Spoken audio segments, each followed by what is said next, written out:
Hi, and welcome to the School Health Educators Podcast, where we discuss health education and how to best teach health ed in the K 12 setting.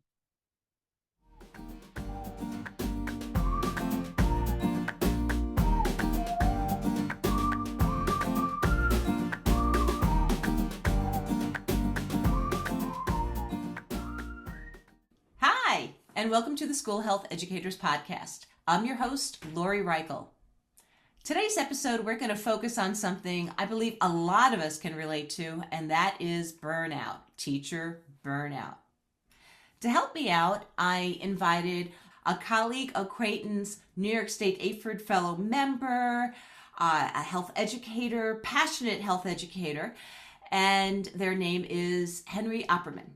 Would you like to say hi, Henry, to our audience? Hello, everybody, and thank you, Lori, for having me. I definitely do appreciate the opportunity to talk about burnout. Yeah. In which, when I asked you what you might want to talk about, you picked this topic. This is one of your topics, so I'm really glad we're going to talk about it today.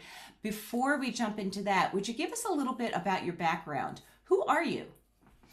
So I currently teach high school health education at Uniondale High School on Long Island. I've been teaching there for now 7 years, been teaching 13 years overall. I've taught all disciplines within health and physical education, K to 12. I am also an adjunct professor at Adelphi University.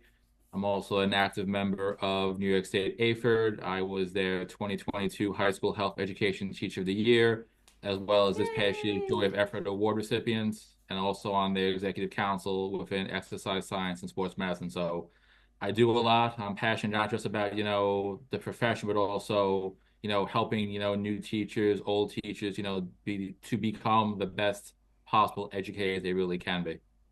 Yeah. Well, thank you for doing everything that you're doing for New York State AHPERD, for our fellow educators out there and stuff. And again, thank you for being here today. My pleasure. To start off our discussion of teacher burnout, can we first allow ourselves to basically list why some of us are feeling this? Like, what's going on this planet that you're not alone? Like, there's stuff going on. I feel like right now you have, the weather, being in New York, I'm in Pennsylvania right now. It's snowing. It's very gloomy, very dreary. It's not, not the best where it's like summertime and sunshine and all that good stuff. Yeah. It just makes you not in the best state of mind. With everything going on now, with a lot of our resources now going away or somewhat going away. So that's also, I think, a negative that people are seeing as well. And I think people, are just frustrated with, I think, how AI is coming along and how AI is, really coming to the forefront where students, be it, younger ones through our college, are just using this platform, which is great in some instances, but to essentially do everything and anything, which is not the way it really should be utilized, but it just is. So I think that's definitely a big culprit as well. I think I Mm-hmm. also look at it too. If I'm thinking burnout, I'm also thinking, support systems, depending on, where you are in a district, how many fellow health educators are there? Are you the only one? Are you with a group of people that maybe don't get along too well? Like, is that support system there? Are you getting supports from your higher ups, be it your director, your principal, assistant principal? Like, where is that coming from? Because everyone's in their own unique situation scenario. Some people have it great, some people not so much. So it's trying to find that, I guess you want to call it the happy medium to make it work where you can be successful, not just for yourself, but also for the kids that you can be teaching as well. For those of you listening in and not watching this on the YouTube channel, my head is bopping up and down because I relate to what Henry is saying. So the whole thing with the weather, I mean, it seems like we've been living in Alaska, my partner and I, for the past month because it's like continuously like snow, like just light snow, but we haven't seen the grass for months. Like we haven't seen the actual ground for a while. So we're feeling it and it's very dreary. And then you said the political stuff that's going on. There is a lot. Sometimes things are taken off the CDC website that we refer to, like the Youth Risk Behavior Survey, and some people have records of things to find it. So it's like, okay, where do we find this? And I've always been proud of saying that the CDC has had our national standards noted for health as well as physical education, were the two areas that the CDC has always had up on their website. And then you bring up AI, and I would say all the technology, it seems like every other day something wants to be updated and we have to learn something new. As Henry and I were starting this, my phone rang and I had to turn it off. And it's a different way of turning it off through my phone as of today. And then you bring up the other thing of support, so that WISC support, the coordinated school system. Are we having support for healthy kids, but also for our own wellness in the school district? And then, of course, if we have any other concerns, medical concerns, when we have maybe challenges with students. It could be family situations going on too that could be playing a part of you not being the best educator on that particular day. I mean, there's a lot of factors, some of course out of our control, but we do a lot as educators. We have a lot of responsibility with our kids depending on what age we're teaching. So I think there's a lot of people don't truly get what we have to do as educators, preparing, organizing, and then implementing everything. It can look perfectly good on paper, but once you go in front of a class, you be like, OMG, like this is not going to work. It just, it's you have to go to almost like a plan B effect, always modify and tweak on the fly. So no matter what we do, there's always things that could come away to, not being ideal, but we have to persevere, do what's best, because if anything, and Laura, you'll notice, kids know very quickly if you're on your A game or not. They will know if something is up. They'll know if something is off just by your body language, your demeanor, your tone, even. Like they'll pick up on something maybe before we will. So it's just, we're there for them and they know that. So if they see something's up, they want to know, hey, what's up? What can we do? So I think it's definitely a nice two-way street in regards to that as well. And then, like, you're referring to the whole thing of, like, some people don't respect what we do. And truth be told, we do have some poor examples out there that people refer to. And it's like, that's not the majority of us. The majority of us work our tails off. So the jokes that you hear in certain shows and stuff, or maybe your own past experience of having a teacher, it's not what we're doing, especially in health education. We're doing the skill-based approach, and we're really trying to help young people be healthier with these life skills. But some people don't respect that. No, what I was gonna say, I mean, it's also twofold. You may have colleagues you work with that maybe don't believe in the skills-based approach, as an example, where they see like I call it like the old school way, where to them it works, but it's not really ideal for what we should be doing nowadays for our kids. But I think some people will be more abreast to modifying and changing their approach.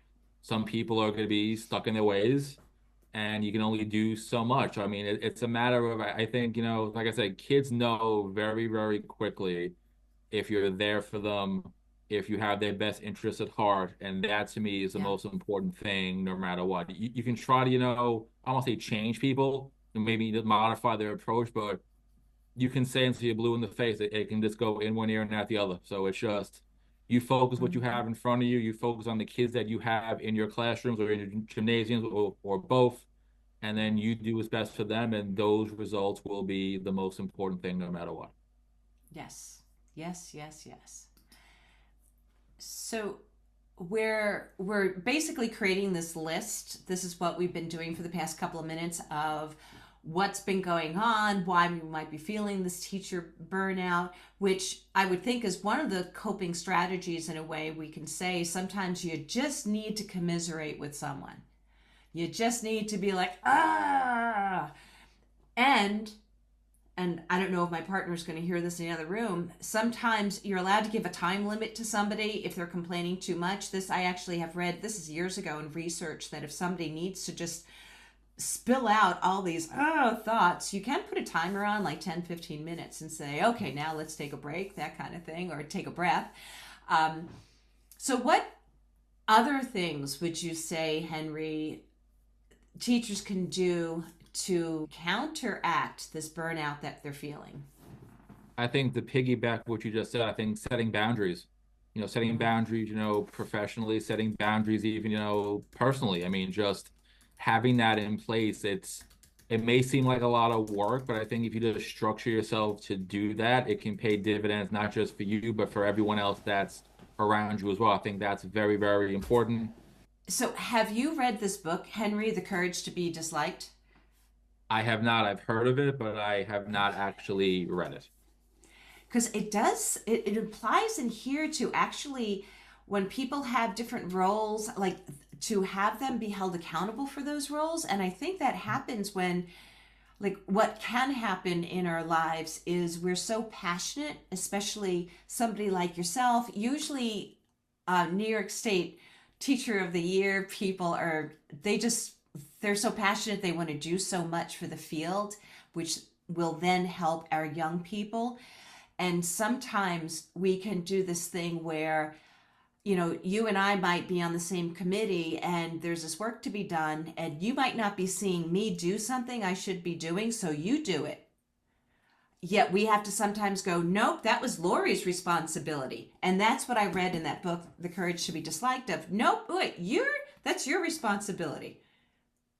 I agree. It's almost, I think for us, it's almost like second nature. We just want to jump in and do, even though we have good nature, we have a good heart, but you don't want to also step on someone's toes either and make Yeah. them feel unhappy or uncomfortable too. So it's like you said, it's almost like, know your role. You want to do everything you can within that, but don't overextend, which could be not just bad for you, but also the people that you were surrounded by as well. So and I also Yeah. think sometimes people will have the best interest at heart. They'll jump in and do it. And then when someone, comes back upset, that could be their eye opener where they're, okay, maybe now I have to take that step back. Mm-hmm. Yes, it was good intent, but I also know that Lori, say as an example, is fully capable of doing it. Let her roll, do her thing, and then after Yeah. any question, concerns, any, thoughts after the fact, definitely jump in, but don't just jump in and do everything that they should be, I guess, quote unquote, doing, ahead of time already. Absolutely. Absolutely. Well, what's another thing, Henry? So I think for me, I think reflect on your achievements. And it could be something as simple as, maybe in your school you get like Teacher of the Month, say, or something, where your administration or your students or your fellow colleagues saw something great that you do and you were recognized. Or, maybe if you're a part of your professional organization, like you and I with New York State AHPERD, if you get some kind of award, Teacher of the Year, thing like that, where that shows all the hard work you're doing, is paying off. And like for me, as an example, like I'm incredibly humble. It's truly it's mind-boggling that I've gotten these recognitions at, such an early stage of my career, but that's Mm-hmm. also me though. Like I'm not one to just, skate by, do the bare minimum. I want to do what's best, not just for me to grow as an educator, but also for my students to, be the best possible, young adults that'll be coming, once they graduate high school. So I think the littlest of things, just it's a lot of people don't like recognition. Like for me, it's like I said, I'm humble. Like I mean, I love that I've been, given these things and awarded these things, but it's still like I'm doing it because I love teaching and I generally care not just for the profession, but also the kids that will be crossing my way within my Yeah. health education classroom. Yeah.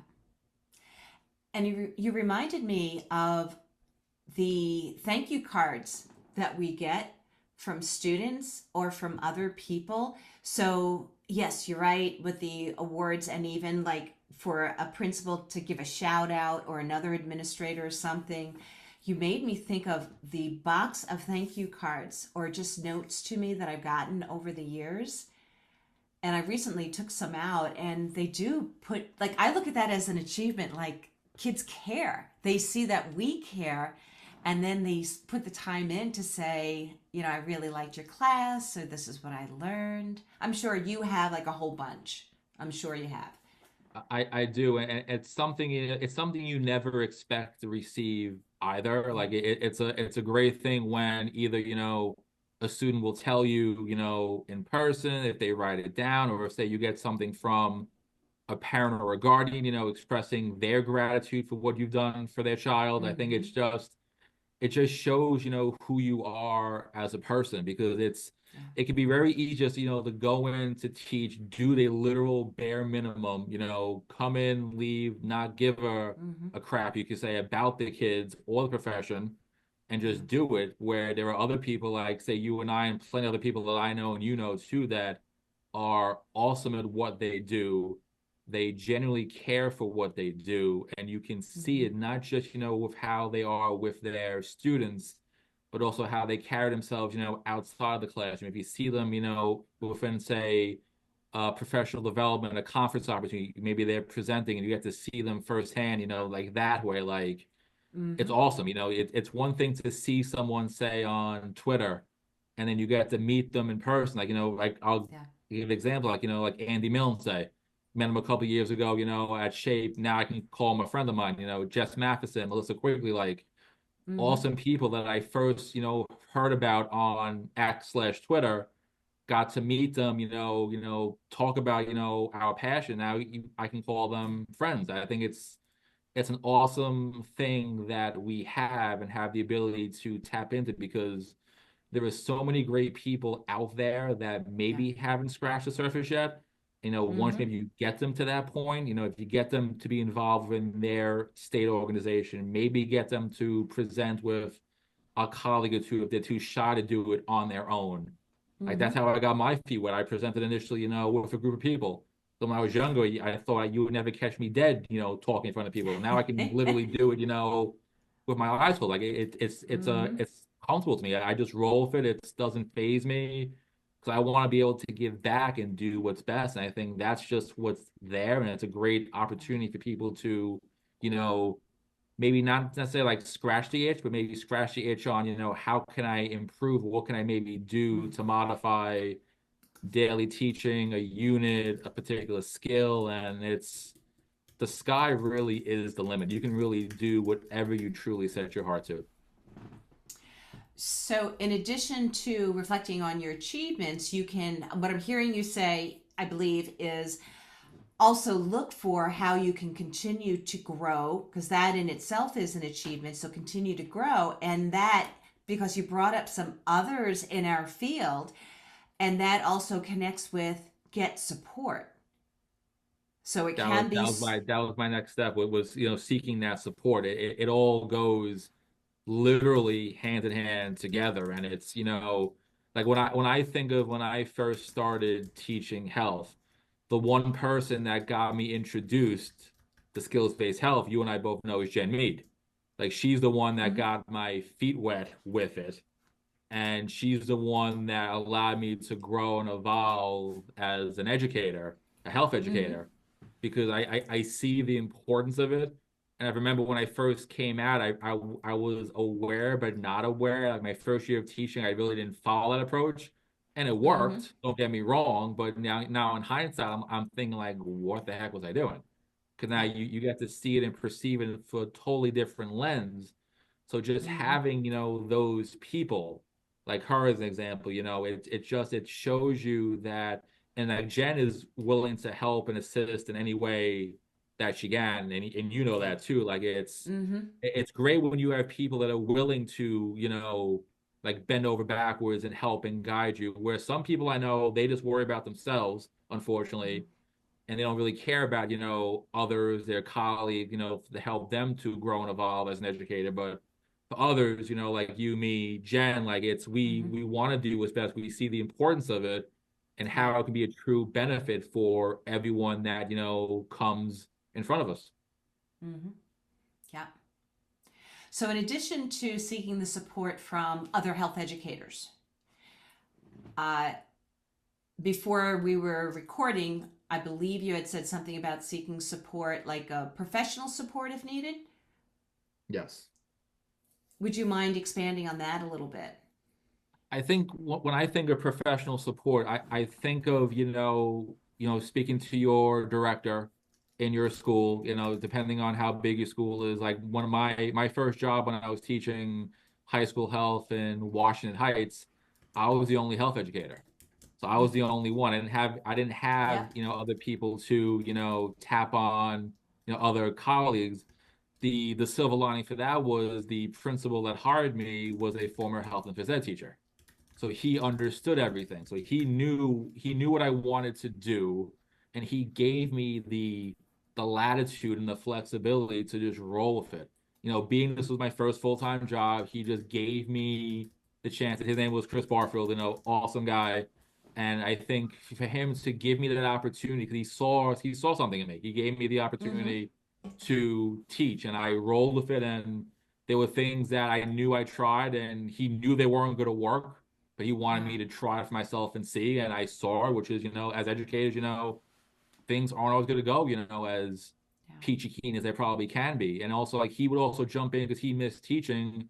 He'd even come in to, co-teaching me a couple of times, which showed me that he genuinely cared. Like, as admin, you're very, very busy. And I totally get that. But he took the time to, a couple of lessons. We planned accordingly. We jumped in and we did it. So I think that's very important too. And if you don't have that, maybe in your school, if you don't have that, the person you can go to, maybe there's other friends that you have that are, within health and phys ed, say, where maybe you can, tap them on the shoulder, maybe have their director reach out to you as well. Because I mean, I've learned that, even though, directors are in charge of, health phys ed athletics, they will still take the time to, do what's best for their educators to do what's best for their kids. So I think that's very, very important, no matter what. And I think that's always, a good thing too. And it's also too, it's maybe, if your principal's, too busy, maybe if your AP or your dean or someone that maybe is your direct supervisor at the school, they can be someone that, tap on the shoulder, ask them, because they may not have the pedagogy, with regards to health, say, but they may have some classroom pointers, various things that could be beneficial for essentially any educational discipline. So I think it comes down to, what are you comfortable doing? Are you comfortable, going up to someone and doing it? Would you rather reach out through, social media, email, anything like that, and then you just roll with it and go from there? Well, if we can also remind folks, because I'm hearing everything that you're saying, yep, totally, and you're right. Everything goes in hand, in which we got to set these boundaries. At the same time, recognize that sometimes to get out of a burnout is to learn something new, achieve something, and you might get recognition for it. Look at your reminders from thank you from your students, seek support from peers, administrators. How about if we can talk a little bit to remind listeners about, let's say it's getting really serious and we are feeling our bodies like maybe it's been in a fight freeze mode and it's really impacting us. Do you mind I chatting a little bit of like, so if I was a person working in a typical school district, what are some resources I should be reminded about to use? so I think, if educators are feeling burnt out, a lot of us sometimes don't know where we can go for that guidance. I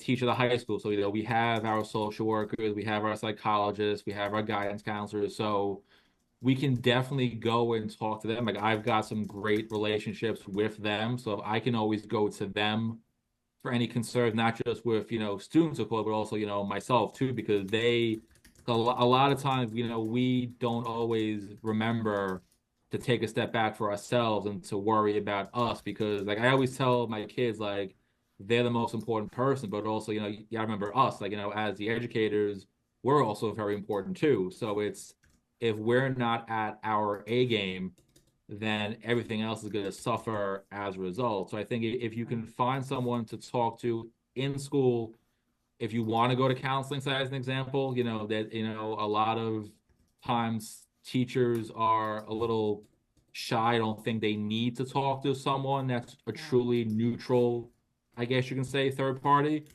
But I think those individuals, I think, are there for a reason. I think for those people that maybe have tried talking to, their colleagues, their social workers, psychologists, even their family, say, and they're still not where they want to be, I think the next logical step would be, maybe go to a counselor, go to a counseling session just to, essentially just let it off your chest. And I think that's why they're there. And I think, because people that have done it, I know it's definitely been a breath of fresh air. And I think for those that haven't, I think maybe, honestly, give it a chance because it's not going to hurt. I mean, if you go once, you don't like it, fine, it is what it is. But maybe connect with someone that is, gets you, feels what you're going through when you build that, Hmm. rapport with them, where if you have to go to them weekly, bi-weekly, or as needed, they're there. And I think that's truly, truly important just for our overall well-being as individuals. And I'm sure some people have it covered in their health insurance. I'm not sure what's going to happen in the future. Yet I know, like for my health insurance, there is something that's noted for, like, I think it reads mental health support, something like Mhm. that. Same, So same thing there's for a me as number. well. Yeah. Okay, so there's a number of sessions because you have the right. You can even go to your general practitioner, like when you go for a yearly checkup. They usually ask us too if there's anything going on in our households that might not be healthy or in our lives or something like that. But they might even recommend somebody for you, and it can be done virtually or in person. And the great thing I know, like with my insurance, like they you can do like virtual sessions too, where you don't have Yeah. to, like, be, go to their office. Say you can have the phone call, do it through Zoom or some kind Mm-hmm. of platform that way where you can still talk to somebody. I mean, it might Yeah. not be the same as being in person, of course, but still, honestly, for some people, it might be better than nothing, especially if they're at the point where they've done everything and now they've hit a wall. Okay, now what else can I do to get me over this hurdle to get Mm-hmm. me back to where I was, before everything, essentially like hit the fan pretty much. Yeah. You reminded me of something that, okay, so we have the more like we have the professionals we can go to if we want to, through a medical insurance or through our union. Yet somewhere in between all of that, I was reminded that some of us, depending upon where you live, you might have access to a free app. Like for New York State, SUT, I don't know what that stands for. It's the initials are NYS SUT. In New York State, we have access to the Calm app for free. You just have to sign into it. I don't know, like for me too, I can have give access to some family members, and I know I sometimes listen to waves as I'm trying to sleep. My brain, like, it helps it calm down and stuff. But have you heard of that? Like, some of us can have access to these free apps and stuff. I have heard of it. I haven't looked into it myself, but I think calm is something I know, like when I'm teaching and we always go like, what apps do students have on their phones besides, all the typical social media ones. Calm does come up a good amount of times. Really? And Okay. a lot of them do see the benefit of it. 'Cause I Okay. think everyone, deals with stress in different ways. I think it's for some people, it's like I said, it could be just a simple sound. It could be just, looking at simple images. It could be something so simplistic, but it can truly, make a difference for that particular person. Yeah. Well, before we end today, is there anything else you'd like to share, Henry? To piggyback, we were talking about setting boundaries. I also think, seeking feedback too. And I think the feedback can come from both students and I think from your colleagues as well, because it's like I said, students know very quickly if something is going well, not going well. And they can maybe see if there's a normal routine that they're used to seeing in your classroom and now it's been deviated. And it could be something so minute too. But like I said, they will pick up on the littlest of things, maybe have a conversation with them, say, how do you think everything is going? Just be open with them because a lot of times people don't want to be totally open with their students. They want to hold back or put like a little bit of a wall almost, quote unquote. But I Mm-hmm. think if they see that you're going to be maybe a little bit vulnerable, of what's going on, that could definitely pay dividends too. and also too, talk to your colleagues too. If you're in a school that has a lot of health educators, or a district even, touch base with them, even if it's, on an email chain, something simple. Maybe now for the monthly, meetings you have as faculty, but just do it that way and see, what's going on, how's everything going for you? Because you might be in the exact same situation as someone else that had no idea what's going on. And then maybe you can, bring it together, bring your heads together to determine, what can we do to, I don't want to say fix it, but be more of a benefit for the whole community, the students, yourselves, the family, all the teachers, everybody, to make sure everyone's on the same page and everyone's in the right situation to ultimately succeed, as we are teaching our children. Yeah. Well, thank you so much for talking with me today and talking about how we can cope with this teacher burnout ourselves. So I appreciate everything that you've shared. Is there a way that people can get in touch with you if they wanted to? So individuals can email me. I know Lori will put it down. It's henryopperman@gmail.com. And I'm also on X/Twitter, which is Opperman HPE. Well, thank you again for being here, Henry. And to our listeners, thanks so much for listening in. Please remember to follow this podcast. It's the only podcast specific to school health educators. Woohoo! So please continue to listen in and follow. Perhaps give like a 5-star or 5 thumbs up, please. And remember that we have the schoolhealtheducators.org website. More and more resources continue to be added onto that website. And last but not least, thank you for doing what you're doing. You are important. You're making a difference. And sometimes we don't always know that we make a difference until years later, which is why, getting back to one of the comments that we talked about today, about look at your accomplishments. One of your accomplishments might be getting a message through X/Twitter from a former student saying, "Oh, I miss your class. I remember all the great things we did. Thanks for being you." And which we thank you for being you. Thanks so much again, and have a great day. Thank you. Take care, Laura. Thank you for having me again. I appreciate it. Oh, it's nice to see you.